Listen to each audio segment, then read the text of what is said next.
জামাত ক্ষমতায় গেলে নাকি শরিয়া কায়েম করবে না, এই জাতীয় একটা কথা বলা হয়েছে না? ওদেরকে ধরে জিজ্ঞেস করেন, পাগল শরিয়া বলতে বুঝিস কি, আগে ক্লিয়ার কর। শরিয়া মানে খালি চোরের হাত কাটা? শরিয়া মানে খালি কেউ জিনা করলে পাথর মেরে মেরে ফেলা? এর বাইরে শরিয়ার কোনো শিক্ষা নাই। আর আল্লাহ যেটা বলেছেন সেটাই তো শরিয়া, নবী যেটা শিখিয়েছেন সেটাই তো শরিয়া। জামাত কি বলছে? ক্ষমতায় গেলে ইনসাফ কায়েম করব। ইনসাফ কি শরিয়ত না? বৈষম্য দূর করব, এটাকে শরিয়ত না? গরিব দুঃখীর হক আদায় করব, এটাকে শরিয়ত না? নারীদের ইজ্জত নিয়ে কাউকে ছেড়ে মেরে খেলতে দেবো না, এটা শরিয়ত না? আরে তোমরা শরিয়ত বলতে বোঝাও কি?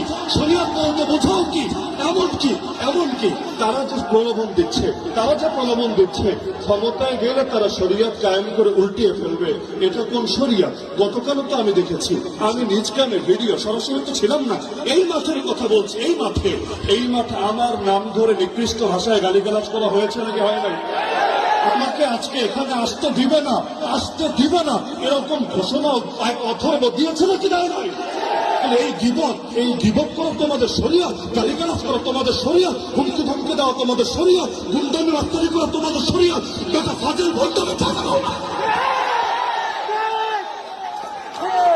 যতদিন একসাথে থাকো তখন কোনো দোষ নজরে পড়ে না, যখন আলাদা হও তখন ফতোয়া দিতে দ্বিধা করো না।